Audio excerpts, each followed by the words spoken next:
Xabaringiz bor, Toshkent shahrida dolzarb 90 kunlik doirasida yo'l infratuzilmasini yaxshilash va harakat xavfsizligini oshirishga qaratilgan ishlar olib borilmoqda. Xo'sh, bu ishlar avtobus haydovchilari va fuqarolar uchun qanday qulayliklar yaratmoqda? Ularning fikrini o'rganamiz.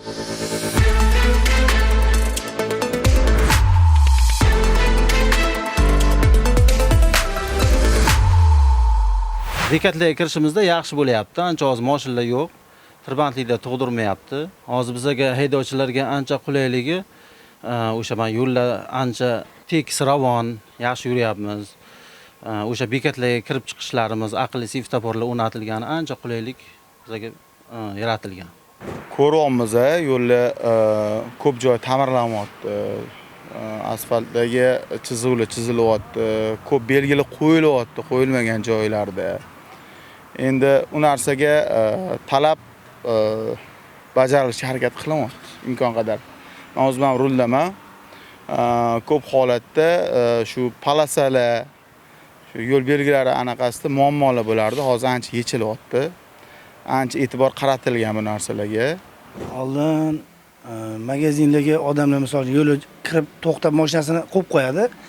Bizga xalaqit qilardi mashinani. Hozir yaxshi bo'lyapti. Biz bemalol kirib to'xta olamiz. Chiqib ketamiz bemalol. Oldin qiynalardik. Orqamizda kichkina mashinalar babalab turardi. Bizani noto'g'ri tushunishardi ular. Xuddi biz ataylab qilayotgandek bo'lardik. Mana do'konlarning qilinishi nima deydi, xalaqit beradi. Chunki xalq ko'p. Mana bu yog'ingarchilik qish paytlarida, bahor paytlarida